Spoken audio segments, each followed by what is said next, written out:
calmer weather today. It's actually sunny in some parts, but super cloudy in others. And what did I read today? How about this one? It was actually kind of interesting. You know, there's often conflicts when it comes to things like drone regulations and laws, where local ones don't, I guess, match what the federal ones say. So how about this one? This one says, Alabama City repeals outdated drone ordinance. The previous ordinance, passed in recent years, had stated that unmanned aerial craft could not be flown over the city's police station or public parks, but the FAA said the city doesn't have agency to decide that. So I guess after holding the meeting, it says the city was later informed by the Federal Aviation Administration that only the agency has authority over airspace and city officials can enact such an ordinance, according to city spokesperson Ben Nunnally. The city held the meeting specifically to address the issue, and now that the law has been repealed, the city now must consult with the FAA to construct an entirely new code if it wishes to replace the ordinance. Nunnally said, it's one of those things too, again, where some people say you can't fly it here and there. They have all these signs and so forth, but ultimately it doesn't mean anything. And this was kind of an interesting quote too, I thought, just in terms of making drone regulations. It says, drone technology, as it becomes more popular, we're kind of starting to see the intersection between that sort of Wild West frontier where people could kind of do whatever. It's becoming popular enough now to where you might see more regulations as more cities and other governmental agencies want to exercise more control over their airspace. Nunnally said, I don't think there's been a lot of these incidents yet, so probably as more of them happen, you'll start to see more discussion about whether or not to regulate that kind of thing. Again, that quote's kind of interesting because it says, because it's becoming popular, now they want like more, let's just say, rules and so forth when it comes to the airspace. Shouldn't it just be about, quote, safety? If it's actually creating danger, causes people to die, like that type of thing, not just, oh, it's becoming popular, let's find a way to regulate it, charge people money for registration and all that.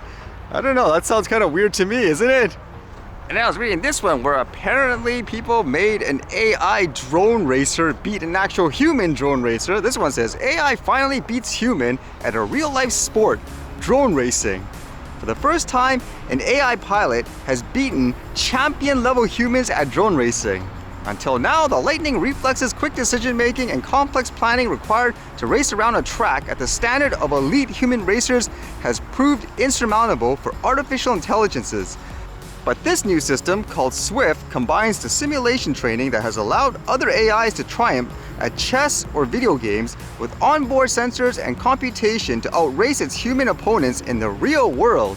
So it's kind of interesting, I guess, seeing all the pictures and stuff of the studies and all that. And I guess with this Swift system, it says Swift uses combination of learning-based and traditional algorithms to map onboard sensory readings to control commands. This mapping compromises two parts: an observation policy, which distills high-dimensional visual and inertial information into a task-specific low-dimensional encoding, and a control policy that transforms the encoding into commands for the drone. A schematic of the overview of the system is shown in Figure 2, so that's kind of interesting. I would think too, in controlled environments, the machine would probably eventually be better or, quote, take over. It's those dynamic situations that would be, I guess, the main challenge. Outdoors, for example, constantly changing. What happens if a slight breeze happens here or there, an animal comes in out of nowhere? Can it detect certain objects as accurate? And then I read this, which was kind of interesting. It says here, tone deaf and irresponsible. Martha Stewart slammed for making cocktails with Greenland Iceberg. It says Martha Stewart is under fire for her icy escapades. And as it says here, I guess while she was traveling, they took a piece of an iceberg in Iceland and they said they used it for their drinks, and it sparked, I guess, backlash from people. Why? Because apparently it deals with the topic, for example, of things like climate change and all that. And people are saying, what, you're taking away, I guess, ice from an area that's, quote, melting? And apparently, again, people are really upset over this.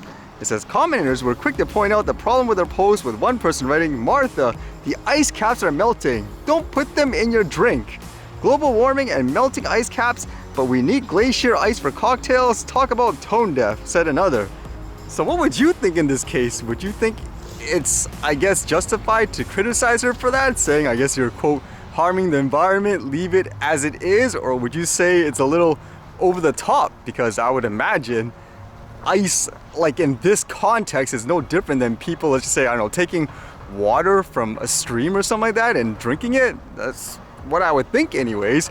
I could understand it's more of an image perception where you're seeing, oh, this person is just taking this and that without even thinking about a certain topic. But yeah, just in general, it seems a bit overboard, isn't it?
Alright, see you guys later.